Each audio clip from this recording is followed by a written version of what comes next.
It's a significant moment when your family marries into a new circle. But becoming part of the House of Windsor is an altogether different matter. It must be an overwhelming sensation to know that you and your child are going to be forever associated with royalty. What is it like to suddenly find your family intimately within the royal orbit? Is it a dream? It was a total shock when it came. Or a royal nightmare? And I suppose in love. Whatever in love means. Outsiders have struggled to do well when they enter the royal family. Do you ever have disagreements about things? Oh, yes. Tonight, when Fergie met the monarchy, it elevated her family to royalty. For Ron Ferguson, to have your daughter marry a prince, become a duchess, and to become a senior member of the royal family, I mean, it just doesn't get any better. But two families coming together brings with it palace politics. You're not only marrying royal in-laws, but also all of the people working at the palace, and you have to be pretty sophisticated in order to maneuver yourself throughout. Royal insiders reveal what was said behind closed doors. Charles apparently said, look, the problem with Sarah is you just can't shut her up. And when the Fergusons brought scandal to the House of Windsor, Ronald Ferguson was photographed entering a club for men, and it offered massage. And the rumour got around that the massage wasn't quite all they offered. we discover what happened to the royals' new relatives. Senior royals did rue the day that they had ever invited the Ferguson family to join them. And if there is any way back. What it meant for Fergie was expulsion from the royal family, and she was on her own again.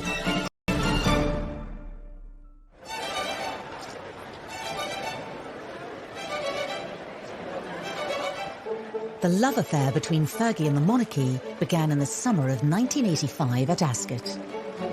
As the royals prepared to return for dinner at Windsor Castle, an unsuspecting Prince Andrew was about to be set up on a date. Prince Andrew was in the Navy, he was still a bachelor, and I think that the royal family were quite keen for him to settle down. Diana said to the Queen, you know, I think it would be lovely if we could invite Fergie. She's a friend of mine, she's about the same age as Andrew. Both were good time gals and boys, and the scene was set at Windsor Castle with a lot of booze.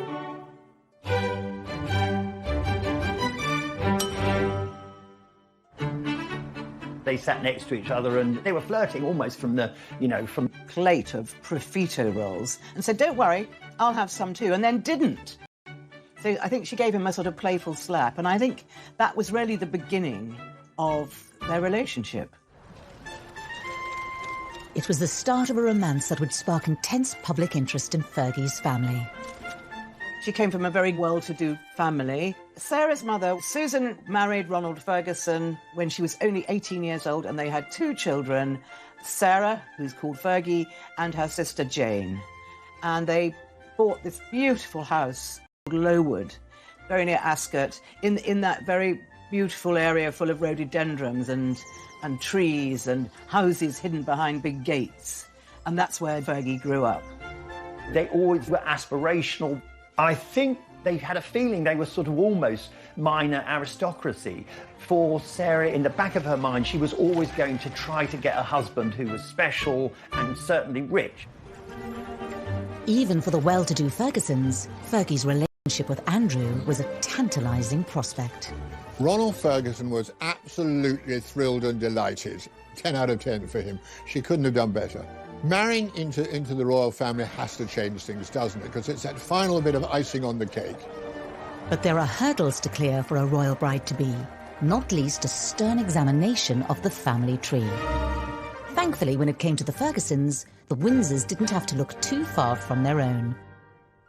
Some people like to say that Sarah Ferguson was middle class. She wasn't.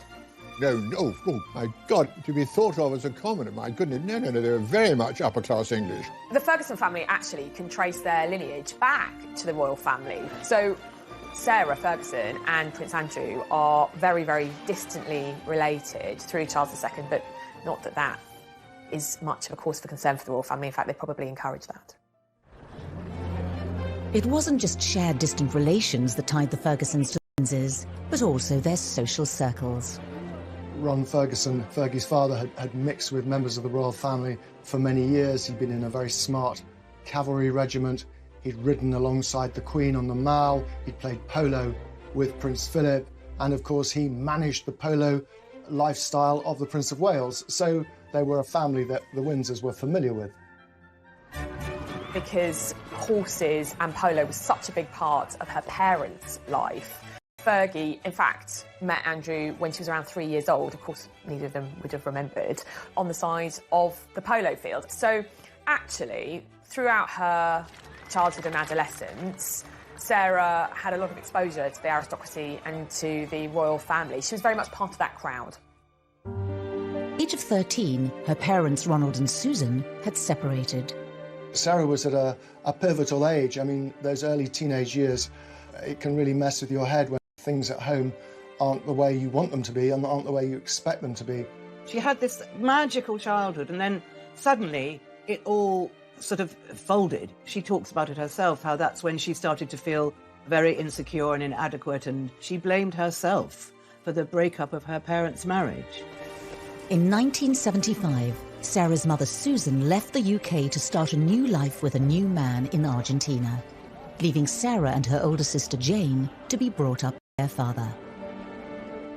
As Sarah grew into adulthood, Ron Ferguson's influence on her would be profound.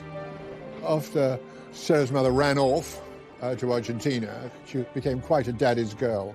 I think she got a lot of strength from having her father solidly behind her, and he was very good with her. I mean, she approached everything full-throated, full throttle, went for it, in very much the way that Major Ferguson, as he then was, would have done, ex-soldier, lived life at the charge, if you like. And so there's a sort of a resolution that she took, that she was going to find Mr. Right and settle down, and the marriage would be for keeps. With Ron Ferguson's sense of determination running through her, Fergie's pursuit of happiness had now led her to her dashing prince.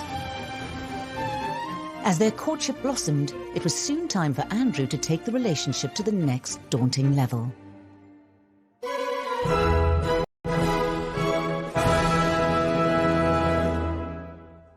Sarah was invited to Sandringham for a shooting weekend because the Queen always believed that the only way that her children are going to ever get to know anyone is to entertain them in one of the royal homes. Well, I think for Sarah to meet the Windsors is a hugely pressurising point in her early relationship with Andrew, because here you are, you're the outsider coming in. You know that everybody's gaze is on you. Her own mother and father had been to Sandringham for shooting weekends, and obviously they had told her what to do. So she was not completely ignorant of how it was going to work, but she was very nervous. So I think she found herself in that situation feeling, I don't know if they're going to like me, I also want them to absolutely adore me, and all that at once can be a pressure cooker situation for things to go monumentally wrong. And I think in Sarah's case, they kind of did. When she walked into the double sitting room at Sandringham, I think she tripped over one of the Queen's corgis and she spilt her drink. And then in her fluster, she just thought, who are all these people? So after that, I wonder whether, from Sarah's point of view, what she wanted to do was redouble her efforts to really please them and be the perfect person in their eyes. Despite less than royal first impressions, Fergie set about winning over the Windsors by appealing to their interests. She was someone who really threw herself into the pursuits that the royal family value. For example, she learned to drive four in hand, you know, carriage driving, the thing that Prince Philip at that time absolutely loved, and she was pretty good at it.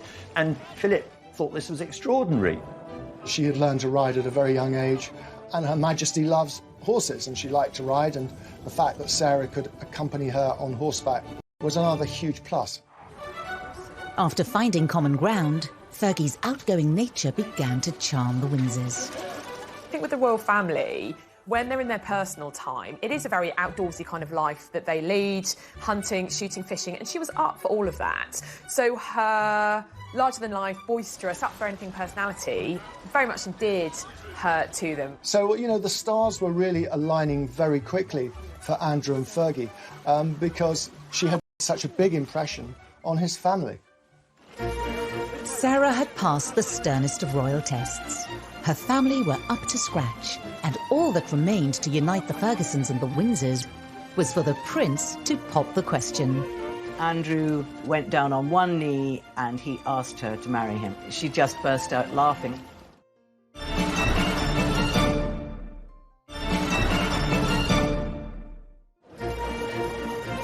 By February 1986, Sarah Ferguson had been dating Prince Andrew for less than a year.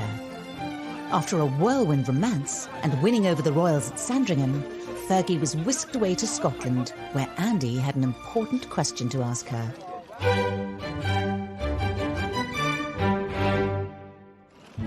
Fergie and Andrew went to spend the weekend with the Duke of Roxburgh at Flores Castle, well, as you do if you're a prince. And during that time and that romantic setting, he went down on one knee and he asked her to marry him. And I think she was so surprised. I mean, she just burst out laughing. She thought, was this all some big joke? You know, because she felt she was so un-princess-like. She wasn't this perfect-looking girl, and she just couldn't believe it could quite happen to her. She said, of course, of course.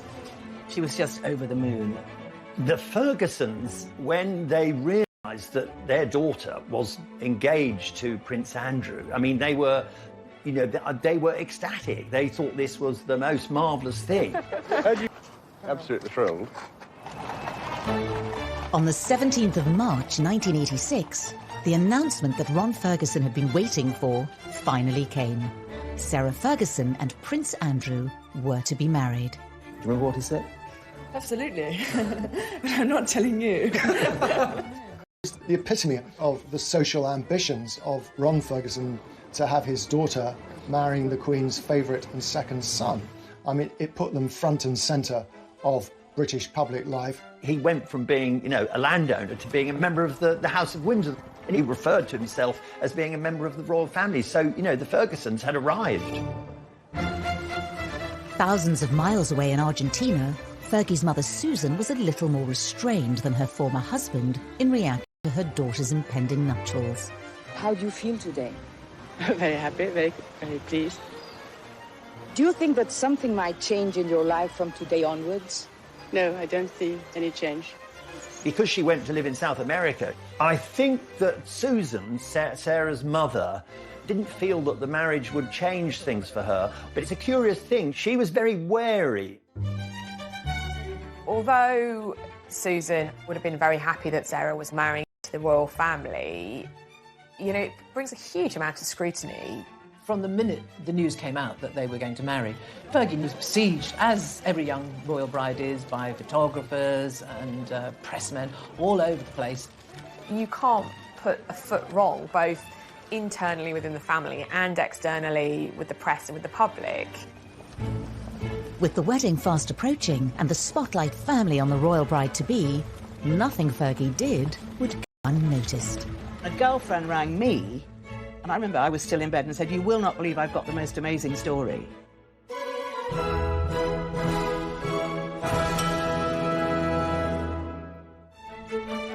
Sarah and other people at the hen night, including Diana, dressed up as police women and were supposed to set off for Annabel's nightclub where Andrew was having his stag night. But before anyone knew it, the real police arrived and sort of bundled these girls into the back of a police van, at which point Diana apparently pipes up, said, "Anyone got any smoky bacon crisps?" And suddenly it dawns on these coppers who are hauling these girls off to sort of West End Central Police Station that they got the Princess of Wales in the back.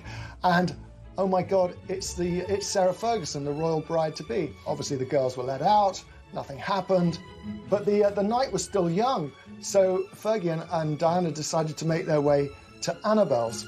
At that time, Annabel's nightclub in Berkeley Square was the most exclusive. On the floor, bottles of champagne were being fired in every direction. I mean, it was a bit of a riot. What the girls then did, as Prince Andrew was coming back from his stag do, as he was about to enter Buckingham Palace, they got the policeman to stop him getting in. And Prince Andrew then started reversing back. I mean, this is one hen do I wish I had been on, let me tell you. Fergie's A blowout as a commoner did not go unnoticed behind palace walls. Fergie found it so funny, but sadly a few of the royals, weren't laughing so much, and they did get in quite a bit of trouble about it. It was a hint that there might be rather vulgar side of Sarah. And vulgarity is something the royal family, the House of Windsor, really don't like because it leads in all sorts of dangerous directions. Ron Ferguson, of course, would have said, well, she's very much a chip off her father's dog. He loved mischief-making, and if it helped his daughter relax ahead of the big day, then I think he'd have been very much in favour of it.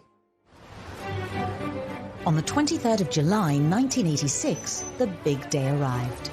With her father by her side, all eyes were on Fergie as she prepared to become the Duchess of York. Fergie herself, she was very nervous, but she had her father at her side in the coach going to Westminster Abbey, and he just made her laugh and told her jokes all the way there. It was huge. Andrew was fourth in line to the throne. He was the favoured son. And so, this had to go really, really well. The focus was also on the Windsors and how they would accommodate Fergie's fractured family. The etiquette can be quite tricky when you've got extended families, broken families. I mean, by this stage, both Sarah's mother and father had remarried. She had half-sisters, half-brothers. Were they all going to be invited? Was it OK? Is divorce still a dirty word in the royal family? The other thing to remember is the fact that Fergie's mother had married an Argentinian. That was obviously a discussion at the time. It wasn't that many years since Britain had been at war with Argentina over the Falkland Islands. So there are all these sort of minor diplomatic niggles in the background which could affect, if you like, sort of the long-term integration of these families going forward. But things have moved on by this time, 1986, and both her mother's partner, Hector, and Ronald's new wife, also called Susan, were invited. And in fact, actually, her half-brother and half-sister from her father's new marriage, they acted as page boy and bridesmaid. So it was very inclusive. It was very forward-thinking of the royal family to embrace them at that stage, because it was relatively new at the time in the UK, where you started having these more complicated family structures, and very much in their interest in terms of the royal brand. With the Ferguson family warmly welcomed, Fergie relished the day that she finally became a royal. I remember her saying to me, the little girl that used to play tag with Andrew was now marrying her prince. And he was her prince. She truly loved the man, and she couldn't quite believe it. You couldn't take that smile off her face. It was almost a sort of, yeah, I've done it. Here I am, right up here marrying the Queen's son in full view of everybody. I think there was a sense of triumph about her in many ways, but also a sense that it's unbelievable, isn't it? It's me. It's just me, Fergie. The day was just as exhilarating for Ron Ferguson as it was for his daughter. Major Ron had been up half the night, walking up and down the Mall, because everyone was partying there, and he just wanted to drink in the atmosphere. He was licking his lips at one point. He was very much focus of attention, as well as Sarah, and his whole family were the focus of world attention. And it was like, this is the stamp, this is the seal of approval for the Fergusons. He'd been part of royal circles for a long time, but to have your daughter marry a prince, become a duchess, with all the grand ceremonial at Westminster Abbey, and to be included in the royal family, become a senior member of the royal family, I mean, it just doesn't get any better. The union of the Fergusons and the monarchy was now complete. All that was left to seal a perfect day was for the royal couple to make the traditional balcony appearance in front of thousands of well-wishers. At the end of the wedding, that afternoon, there was just a hint that all might not be well, because they did a very strange thing. They did this odd business of kind of working the crowd up, almost like they were a sort of musical entertainers. The crowd were chanting kiss, kiss, kiss, and Sarah was sort of conducting and orchestrating this. Well, I think there's a fine line between sort of exuberance and sort of being over the top. And Fergie strayed too often into the over-the-top realms. She somehow just didn't know when to sort of throttle back. The senior royals standing alongside There was an uncomfortable feeling about that. Again, the word is, it was slightly vulgar. So, although the wedding itself was good, there was a hint of trouble to come. The honeymoon period was to be short-lived, as the daggers would soon come out for Fergie. Charles apparently said, look, the problem with Sarah is you just can't shut her up. Then her father brought shame on her royal in-laws. Ronald Fergie offered massage, and the rumour got around that the massage wasn't quite all they offered. And the Fergusons' royal dream quickly turned into a nightmare. Fergie knew she had to face her mother-in-law, and the Queen was absolutely furious.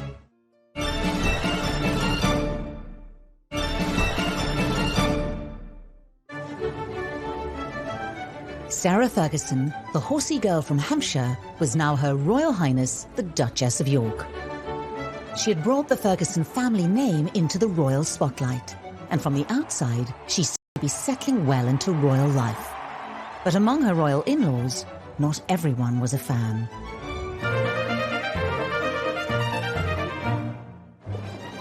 Anne was probably the only senior royal who, right from the start, was very wary of Sarah. I mean, she called her the outsider. One of the problems for Anne was that she was outranked by Sarah, and officially at least, strictly according to protocol, she should have curtsied to Sarah, and that was never going to happen.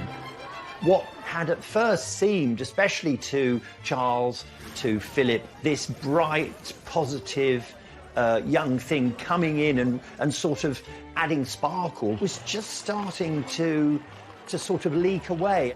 Charles apparently said, look, the problem with Sarah is you just can't shut her up. She could be fun some of the time, but just not all the time, because it was giving them a headache. The Queen was the one person who, remained steadfastly loyal and absolutely loved being in the company of her daughter-in-law, far more than she liked being with Diana. Fergie loved dogs, Fergie could ride, Fergie could do everything that Diana couldn't do. Sarah's husband, Prince Andrew, returned to sea, and Fergie had to leave her old life as a Ferguson and navigate the new world of the Windsors by herself. Whenever you marry, you also marry the family to a certain extent. But when you marry into the royal household, it's a completely different level, because all of a sudden, you're not only marrying into the in-laws, but also all of the advisors, the people working at the palace. It's like a huge corporate structure. There are different factions, different agendas, and you have to be pretty sophisticated in order to maneuver yourself throughout. I think she felt quite trapped by the grey men at the palace who didn't like her. I mean, the fact that the Queen was her ally wasn't really enough, because the Queen didn't get involved in the minutiae of Fergie's everyday life. So she was under the control of the palace, and they didn't like her. They saw her as too extravagant, too loud, too flamboyant. In a certain manner. That wasn't Sarah. Sarah was this huge, bubbly personality. People think that living in a palace, wow, how glorious being this princess. She wasn't. It was the reverse. It was very bleak, it was very lonely, and there was no escape from it. Well, both Fergie and Diana fell foul of the system. So, every 20 minutes you've got an appointment and you have to keep that appointment, and you can't be late, and you've got to be dressed a certain way, you've got to speak a certain way, and you've got to deal with things a certain way. And if you step outside of the system, you're in trouble. Despite Fergie's problems within the palace, her place in the Windsor family was strengthened when she gave birth to Princess Beatrice in August 1988, the fifth in line to the throne. So, after 4.5 days, the York family, and now we can call them a family, left the Portland hospital. But who does she look like? Is it her father? Or is it her mother? House of Windsor or House of Ferguson? Well, only you can decide that. Ferguson blood is now part of the royal lineage. It kind of cements that relationship between the in-laws, in this case the Fergusons, and the royals. 2 years later, another baby, Princess Eugenie, joined the York family and became sixth in line to the throne.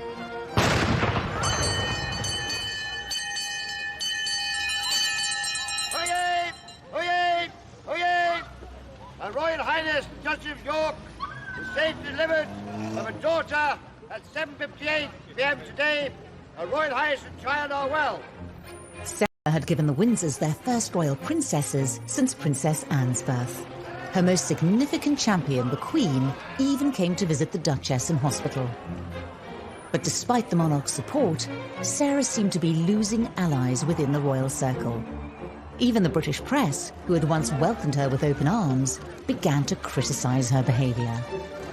Fergie and Andrew first went to America. They were in Los Angeles, and I was there. I was part of the press crew there. I would just remember they were at this very big conference, and Andrew was giving a speech, and then Fergie got up and gave a little speech. Sarah, and I know against advice, wanted to make a speech, which, the wives of royals wouldn't normally do. It's breaking with protocol. But she insisted. At last, I have the turn to talk. All these men around here. Love you. I'll see you later. That phrase, it was only a joke, but it had a sort of sexual connotation, which is a complete no-no. Same sort of flattering headlines that she'd had up until, in the early years of the marriage. It was Ron and her father who stood up for her. And in fact, it was one of the things that upset her at the time was that the monarchy, the institution, were not defending her from these, what she considered to be unfair attacks in the press. But her father did. Although the tide was beginning to turn against the Duchess, it was ironically her father, Major Ferguson, who first brought disgrace into Sarah's new life as a Windsor.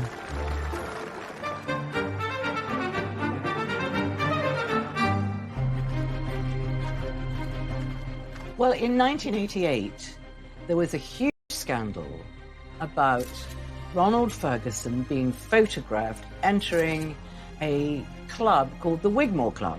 Now, the Wigmore Club was a club for men, and it offered massage. And the rumour got around that the massage wasn't quite all they offered. It was deeply embarrassing for Ron Ferguson because he was enjoying the sort of reflected glory of being associated with the Windsors, and then all of a sudden he had his antics just splashed all over the front cover of all the tabloids, and of course must have deeply embarrassed his daughter. The fallout from this scandal of the Wigmore Club was enormous, because at the time Ronald ran the Guards Polo Club, and he had a very responsible job, but this scandal really besmirched his name. He issued a statement to clarify reports in this morning's newspapers. In it, Major Ferguson said, "I have not been sacked and I have not resigned, but I was not re-elected and was not prepared to accept the alternative position." Prince Philip, who was president of the club, refused to help. He kept asking to meet Philip and his daughter's father-in-law, and Philip refused because of the associated kind of taint. And it's just, you become basically persona non grata. And unfortunately, look, families, we all fall out, we have tiffs and things like that, but when you have a fall from grace like that within the royal family, it takes a very, very long time to be accepted back in, and in some cases, never. Fergie becomes guilty by association. This is your father, this is what he's done, and she almost has to mop up after that particular scandal and redouble her efforts once again to get into the royal family's good graces. Sarah's loyalty to her own family had been tested by her father's scandal. With her new husband, Prince Andrew, often at sea, her loyalty to the Windsors was now also tested. Fergie was and often when Andrew came back from these long stints, his main preoccupation was either golf or watching television because he was simply too tired to do anything else. And the marriage began to unravel. With Andrew away in the Navy, Sarah's friendships with other men began to be scrutinised. Particularly, she became close with American businessman Steve Wyatt. Fergie's new friendship was revealed in the newspapers when a cleaner found photos of them on holiday, and the press began to ask questions about the Yorks' marriage. The stories claim that the Duchess travelled to Morocco with Mr. Wyatt and met for other holidays, parties and private dinners. A cleaner at Mr. Wyatt's former flat is said to have found photographs of the couple together. The prints have been returned to the Duchess,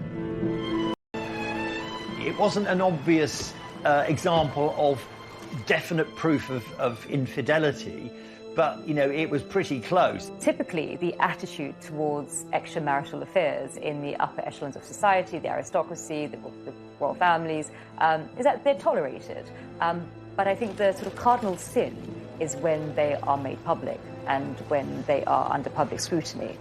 It's really the damage that was caused as a consequence of the exposure that was the issue. When the scandal broke and the Queen was made aware of what was going on, I think she did put her head in the sand a bit.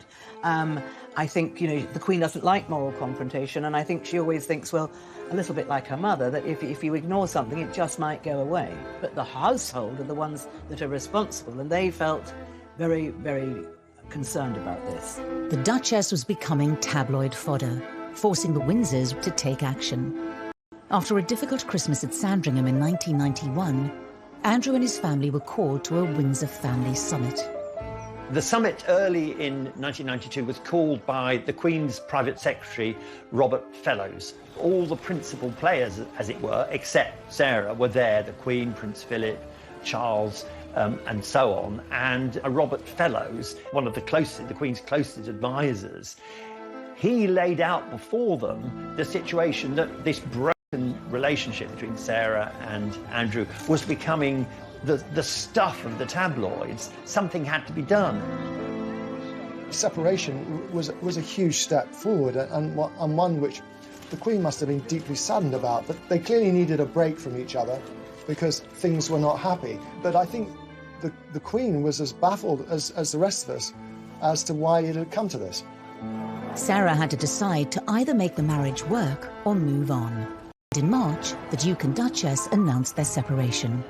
The Yorks' apparent separate role and future as a divorced Duchess of York will take the royal family into uncharted waters. I remember sitting with Fergie, having tea, I think, and she was trying to describe, she said, I just couldn't be in that royal world anymore. She was on her own again, and who was there to help her and pick up the pieces? Well, her father and the Fergusons. They were really the only people she had who she could turn to. The Ferguson family's union with the Windsors seemed to be coming to an end, but worse was in store for the Ferguson name.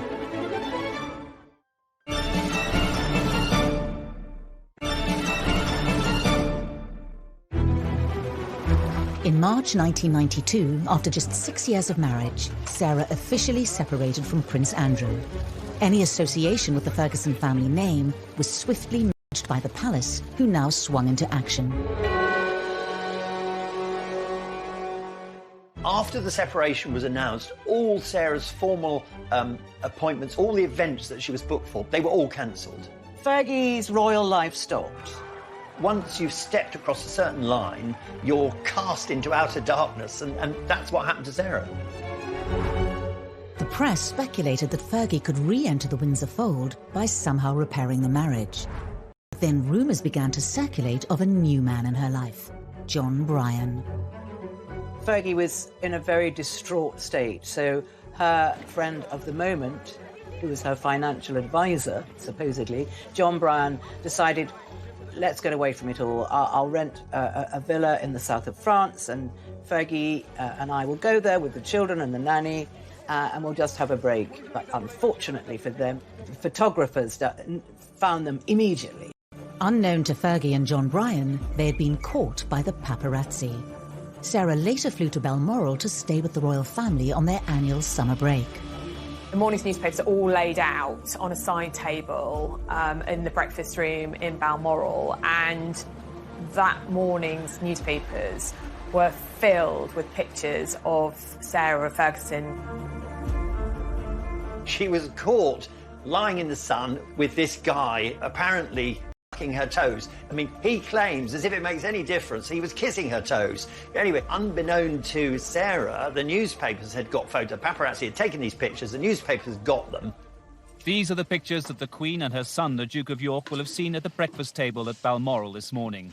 An intimate series of photos showing her daughter-in-law and his wife, topless at the poolside in the south of France, kissing a Texan millionaire. The Queen's granddaughters, 5th and 6th in line to the throne, are pictured standing by watching. self-confident Sarah when she saw these pictures. And apparently Prince Philip came into the breakfast room, picked up one of the papers and just threw it in front of her and walked out. Fergie went up to see the Queen because she knew she had to face the music and face her mother-in-law. And the Queen was absolutely furious, apparently. It was the Queen's daughter-in-law. It was so embarrassing. Fergie had shamed the Ferguson and Windsor names and left Balmoral soon after. Duchess of York left Balmoral Castle today using a side entrance of the royal estate to drive to Aberdeen Airport. Her two daughters, Princess Eugenie and Princess Beatrice, were with her. No longer the luxury or privilege of an aircraft of the Queen's flight, for the Duchess just an ordinary scheduled flight to Heathrow. After the toe-sucking incident, the Windsors, they really want nothing to do with her. Famously, Sarah sent flowers to Princess Margaret, who sent them back with a note saying, "You're an absolute disgrace to the family." The Windsors' union with the Fergusons seemed to have run its course. The Major was subsequently let go as Prince Charles's polo manager, a role he had held for 20 years. The only member of the Fergusons who seemed to remain in the Windsors' good books was Sarah's mother Susan, over 6,000 miles away in Argentina. Fergie's mother actually, surprisingly, kept up a good relationship with Prince Charles, and he in fact wrote a foreword to a book that she wrote on polo. Sarah's father also wrote a candid and revealing book called The Galloping Major. Ron decides to publish his memoirs. I think he had been so stung by what had happened to him. I think he felt it was time he got his side of the story out. So we got from this book his sense of dismay at how he'd been treated by Prince Philip when he'd lost the Guards Polo Club, and then his real sense of absolute bitter disappointment at Prince Charles, who he counted as a close friend, for the way that he was sort of dispatched from his job as his polo manager. He just thought he'd been thrown to the wolves. And he was extremely hurt. After all, his grandchildren were royal, and so he was linked to them. But, you know, so I think it was a very sad moment for him, you know, after years of loyalty, that he was completely thrown out. Once you're out in the cold with the Windsors, you don't come back, no. Fergie was out of the royal family, and divorce proceedings began between her and Prince Andrew. But as the mother of the fifth and sixth in line to the throne, she still had to navigate the world of the Windsors.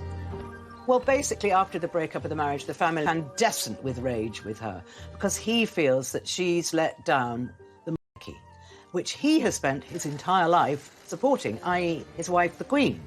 And in a few years, Fergie had reduced the reputation of the monarchy to shreds in his mind, and he was absolutely not going to put up with it. And he said to the Queen, "She is not coming here.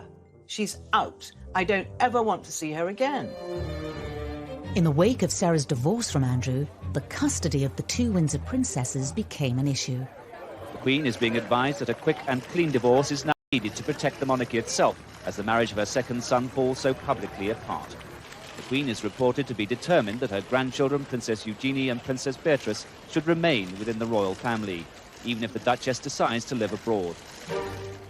It was put forward as a serious suggestion by the House of Windsor, by the royal family, largely because they feel they should be always in control, that they, or rather Andrew, would have custody of the children, and Sarah would be not exactly pushed away, but she would have visiting rights. And I know at the time, Sarah's father was absolutely outraged and spoke to the press, and it's horrid. He outspokenly defended his daughter when there were suggestions in a newspaper that she may lose custody of her children as part of a divorce settlement. I think it's absolutely monstrous and quite unbelievable that there should be these suggestions that she should. I think it's hurtful, it's desperately hurtful, I think it's inhuman and cruel. Sarah and Andrew eventually agreed to co-parent their children. But for the two royal princesses, Windsor family gatherings had to continue. Your children become the royals' children, and that meant Christmas at Sandringham with Prince Philip, the Queen, and all the other members of the royal family. The Queen loved having her grandchildren around her, but it did present a major dilemma for Fergie, because Fergie was not invited. Fergie would be offered the house on the Sandringham estate. She would stay at Wood Farm, and the children would go to the big house and be with their father and mother, and they found this a little difficult to understand. I think it was Beatrice that said to her mother once, "Aren't you good enough for them? Mummy, I don't understand." So it was all a little awkward and very sad. Ron, of course, found this quite monstrous, the way that his daughter was treated. He felt that the Windsors had really been very cold. In 2000, Major Ron lashes out at Prince Philip for not inviting Sarah to Christmas Day lunch at Sandringham. And I think he shows great empathy for his daughter and great understanding that, you know, she's suffered enough, don't you think? Let her back in, at least for Christmas dinner. And I think that's why he steps up with this enough. Sarah and Andrew officially divorced in May 1996. Fergie could retain the name Duchess of York, but was stripped of her Royal Highness title. Any support she could take from the Ferguson clan also began to slip away. In 1998, Sarah loses her mother, who dies in an accident, and in 2003, she loses her father, and her only sister lives in Australia. So we once again find her in that space where she's isolated, lonely, and cut off, and grieving. The closest family she had left in the UK were her daughters and her ex-husband, Prince Andrew. Sarah had very publicly cuckolded Andrew, and yet Andrew is very forgiving of her. He continues to be there for her. He helps her financially. Prince Andrew inherits a royal lodge, the Queen Mother's home in Windsor Great Park. He does it up at great expense, and Fergie pretty much moves in with him and continues to live there. It was baffling to the royal family, particularly to Prince Philip, who could not understand why she was still occupying a royal home. And they were very, very determined to make this one of the happiest divorces you could do. And that's what they did. As Fergie's turbulent history with the Windsors faded, she was slowly and quietly admitted to the fringes of royal life. But in 2010, she was in debt and made a reckless decision, revealed in an explosive undercover exposé. It's £500,000 when you can open doors. New Prince Andrew? Yeah. Is that a deal? Yeah. But the businessman was a News of the World reporter and about to produce a $40,000 down payment. When the money arrives, she looks as though she's crying. The conversation then turns to details of the deal. And then then you open up all the channels, whatever you need, whatever you want. And then that's what, then you meet Andrew, and that's fine. Undercover reporter Mazia Mahmood, dubbed the fake sheikh, had posed as a businessman and lured Sarah into a financial sting. At the time, Andrew was the UK's trade envoy. Although there was no suggestion of any wrongdoing by the prince, for Fergie, it looked even worse than the toe-sucking pictures with John Bryan that had effectively expelled her from the royal family. It was considered to be particularly damaging because it was selling the royal brand for the highest bidder. And when that news story came out, it did damage the brand. Offer win tea or coffee or a meeting, you just, show them the money. I don't think the royal family could envisage a worse betrayal than someone selling access to them. Well, I think probably the senior royals did rue the day that they had ever invited the Ferguson family to join them. The fake sheikh business was one of the low points in Fergie's life. It looked like Fergie had really gone too far this time and had burnt her bridges with the Windsors for good. Could there ever be a way back into royal life?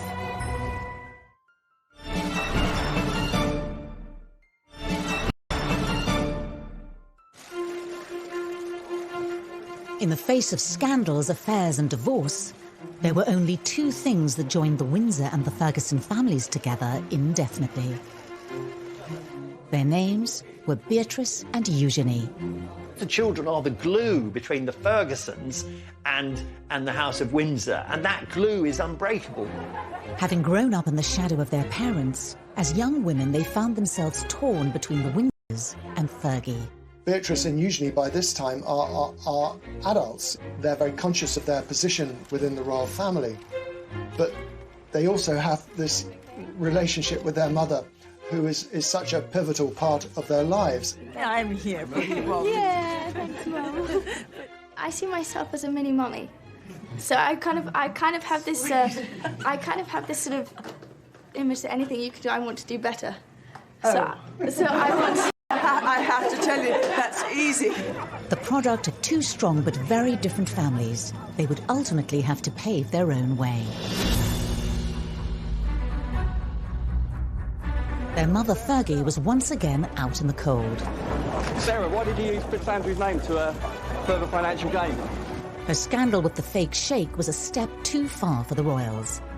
She needed to get away from the UK and flew to America to film a series called Finding Sarah, where for a reported fee, she publicly examined her behaviour. I can't get over the stupidity of me, you know. The first person who said it was my father-in-law. For such a smart woman, why does she behave in such an idiotic way? We see a woman here who has hit rock bottom. We find her at this time in this space trying really hard to make sense of what she's been through and looking at her journey from that little girl who went through her parents' divorce to her own divorce, to her own mishaps, and trying to find redemption in making sense of her own life. Back in the UK, Andrew was making sure The second son and the spare, not the heir, has been very exercised with the role and with the standing of his two daughters. The young women constantly had to walk the tightrope of being a Ferguson with their mother and a Windsor with their wider family. It's almost a sort of split world. The wild side of them can come out when they're with Sarah, and it certainly does. And then the restrained side, they perform for the royal family. The Queen loved Eugenie and Beatrice. They've done terribly well, considering the hot water that their grandfather and their mother and father have got themselves into. This tug of war for the princesses reared its head in the most public of settings. In 2011, the royal family came together to celebrate the wedding of Prince William and Kate Middleton. Royal weddings are a chance for us to have a window, a peep into the Windsor world. It tells us who's in and who's out. In 2011, Fergie was plainly still very much out. Princesses Beatrice and Eugenie were invited along with their father, but Fergie was left firmly out in the cold. I've always thought it's incredibly harsh, actually, for the girls to be invited to things like the wedding of William and Catherine, you know, prominent role in that, and their mother not to be there. The wounds were still raw for the royal family, and the split between the Windsors and Sarah Ferguson seemed irreparable. When she wasn't invited to Kate and William's wedding, it was extremely hurtful for her. As she said to me, you know, she was the last girl to go down that aisle. Sarah felt a real knife in the heart that she couldn't be with her daughters. That was a real nail in the coffin for Sarah. But even the princess's appeal only went so far with the Windsors. Andrew and brother Charles had reportedly been at odds for years over the role of the princesses in the future of the royal family. He wanted them to be treated as senior royals, and they're not really. He wanted all the trappings, the money, the protection that goes with that role. And he foresaw their future as being full-time working royals. This is not how Prince Charles sees it. He wants a slimmed-down monarchy, and he didn't want them being part of the royal finances. Andrew's ambitions were not helped by his daughter's apparent appetite for the high life. In 2015, despite working, Beatrice had been photographed on numerous foreign holidays. People made it a mission, I suppose, to find her in various parts of the world, and she did take a lot of holidays. And she was pictured, it seemed, every other week partying here or there, skiing in Verbier or maybe in Ibiza at a party. Beatrice and Eugenie's attitude to holidays and working life was famously parodied in the comedy The Windsors. Oh, just wanted to check a couple of points on the contract. It says Monday to... Oh, and it says 30 days holiday a year. Is there a naught missing off that? There's almost that bias to see them from a much more negative lens. Your mum did that, and that's why you're like that. Your dad behaves like that, that's why you do that. And so I think from their point of view, sometimes it can feel incredibly unfair. The princesses were now going to have to pay their own way. In 2016, it was reported that Prince Charles turned down on a written request to the Queen from Prince Andrew. He had asked that the princesses be funded by the sovereign grant. There is a lot of tension now between Charles and Andrew. Andrew has always assumed that his daughters will be funded by the sovereign grant, that they should be, you know, central to what the royal family does, being real working royals, and now they're not going to be. For Fergie herself, there was also a glimmer of hope. After Prince William's wedding, the Queen started cautiously inviting Sarah to some events. She's occasionally invited to Balmoral. She's been to Ascot.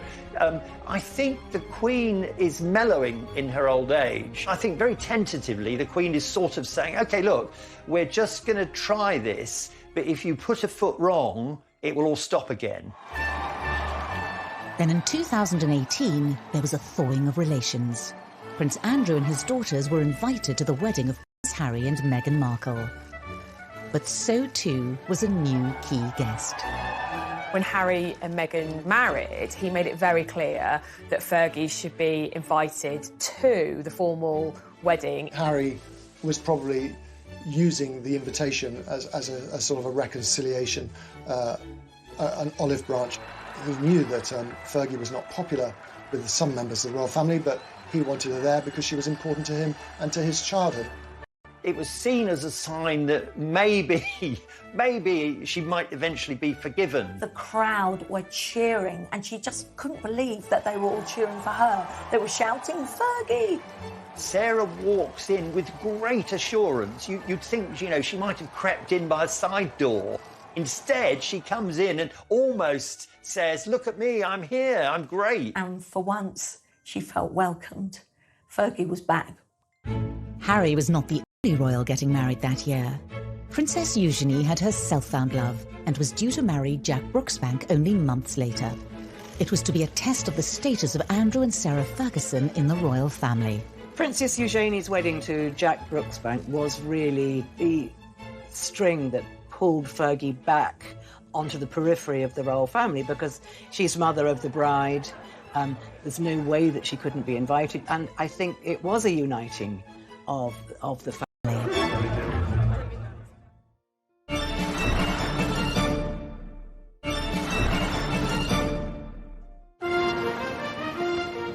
St George's Chapel in the heart of Windsor Castle was a fitting place for a wedding of a princess. Eugenie's marriage to Jack Brooksbank was to bring Sarah Ferguson face to face with the Windsors, not just as a mere guest, but as mother of a royal bride. If there's any link, positive link, between the Fergusons and Windsor, it will be the two daughters. So there's almost an inevitability about Sarah being with members of the House of Windsor because of their children. But while the Queen had been cautiously warming towards Fergie, this didn't extend to her husband. For many, many years, Philip absolutely refused to have anything to do with Fergie at all. And if she walked into a room, if she happened to walk into a room, which was pretty rare, he'd exit stage left immediately.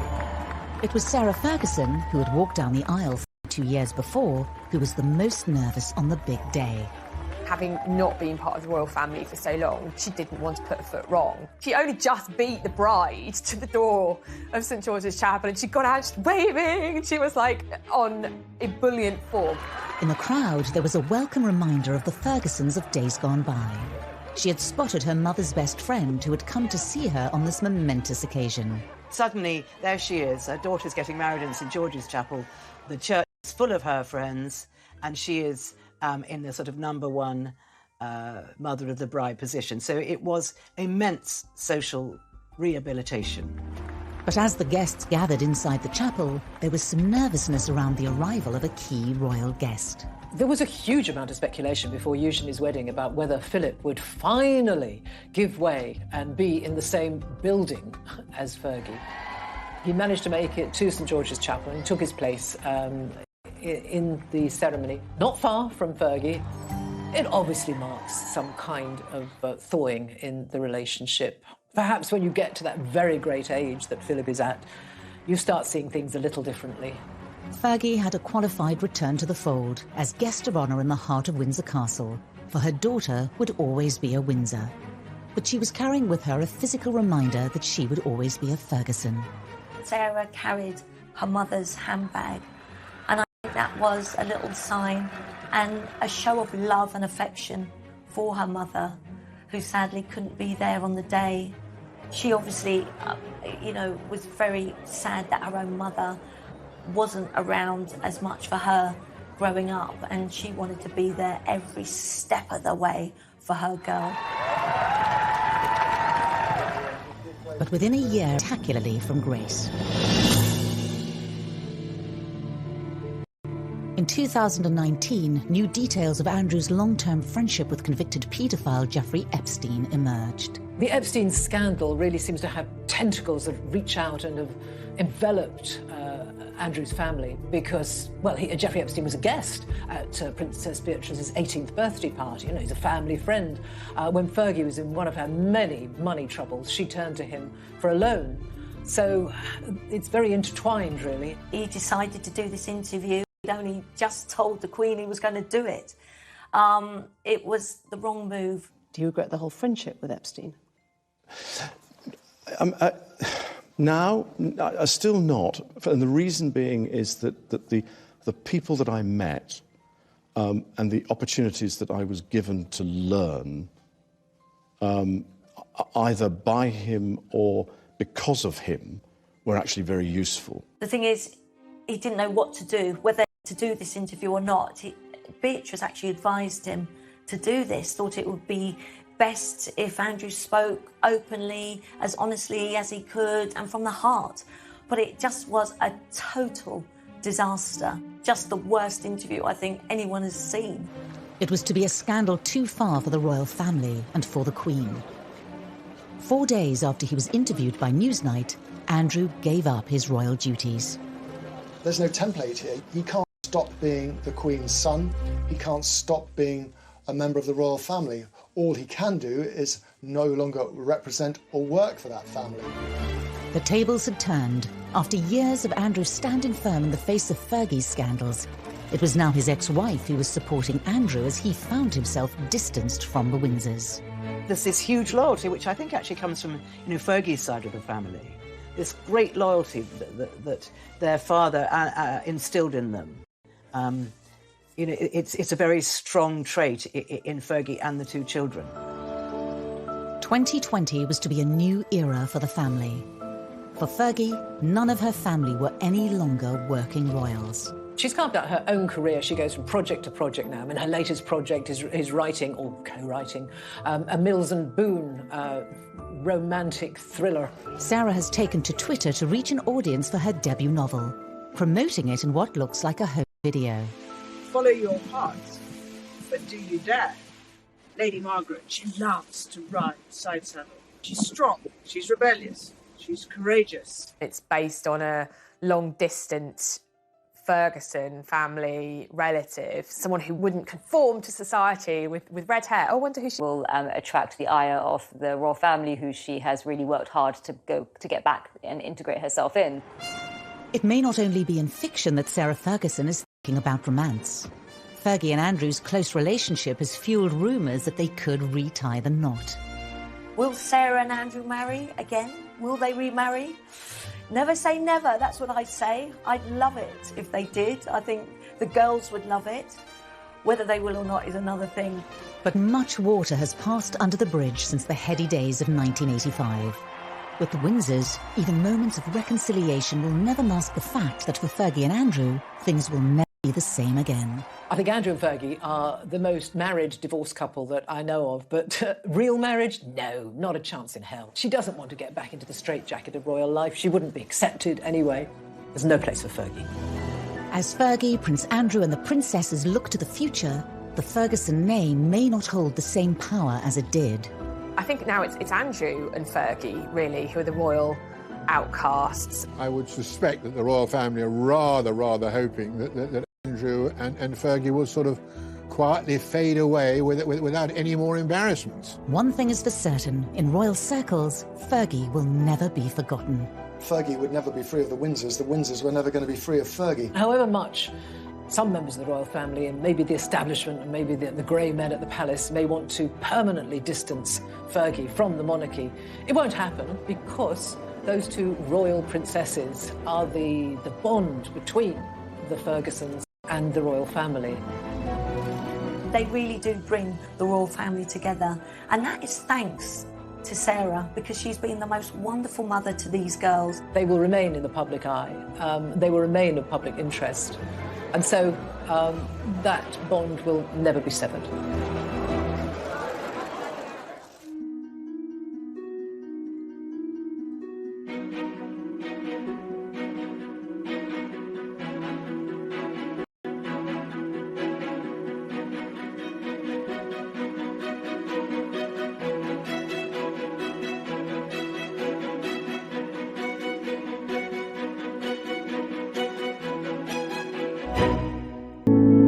Had anyone got any smoky bacon crisps? And suddenly it dawns on these coppers who are hauling these girls off to sort of West End Central Police Station that they got the Princess of Wales in the back.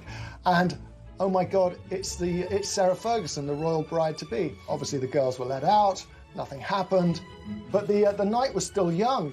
So Fergie and Diana decided to make their way to Annabelle's. At that time, Annabelle's nightclub in Berkeley Square was the most exclusive. On the floor, bottles of champagne were being fired in every direction. I mean, it was a bit of a riot. What the girls then did, as Prince Andrew was coming back from his stag do, as he was about to enter Buckingham Palace, they got the policeman to stop him getting in. And Prince Andrew then started reversing back. I mean, this is one hen do I wish I had been on, let me tell you. Fergie's blowout as a commoner did not go unnoticed behind palace walls. Fergie found it so funny, but sadly a few of the royals, weren't laughing so much, and they did get in quite a bit of trouble about it. It was a hint that there might be rather vulgar side of Sarah. And vulgarity is something the royal family, the house